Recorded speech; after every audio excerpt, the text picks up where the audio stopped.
కనపడిందా? నేను ఇచ్చింది కనపడిందా? నేను ఇచ్చింది కనపడింది. ఎక్కడ దేంట్లో కనపడింది? చూసావు?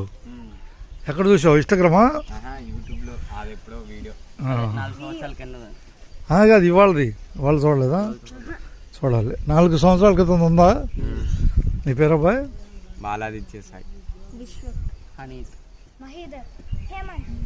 ధన్యవాదాలుగా. శివరాంపురం నుంచి. శివరాంపురం అనే గ్రామం తిప్పలకట్ట పక్కన ఉంది. జోలపాలెం మీదకి వెళ్తూ వెళ్ళొచ్చు. కొడదాం. అంతేనా కదా? దారులు చెప్పాలి లేదా? శివరాంపురం ఎక్కడ ఉందనేది. శివరాంపురానికి 3 పేర్లు ఉన్నాయి. చెప్పండి 3 పేర్లు వరుసగా. 3 పేర్లు ఉన్నాయి. తెలియని కండక్టర్లకి తెలుసుకోవడానికి ఉపయోగపడుతుంది. బాపిదెబ్బ, కొత్తూరు, శివరాంపురం అనే 3 పేర్లు ఉన్నాయి. తిప్పలకట్ట పక్కనే ఉంటుంది. ముందుకెళ్ళితే జోలపాలెం పక్కనే ఏరు ఉంది.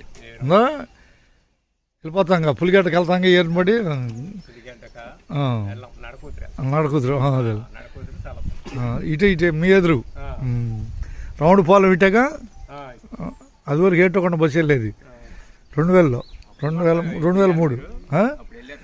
ఇటే వెళ్ళా అట్టుకుండా గాజులంక మీద వెళ్ళేది. అందరికి ధన్యవాదాలు చెబుదాం. శివరాంపురం నుంచి బస్సు బయలుదేరిపోతుంది. ఉన్నదన్నట్టేనా బాయ్? అంతేగా? ఏదైనా చిన్న గుర్తింపే మనిషిని తీసుకెళ్ళేది పైకి. అంతేనా కదా? గుర్తింపుతోనే స్టార్ట్ అవుద్ది.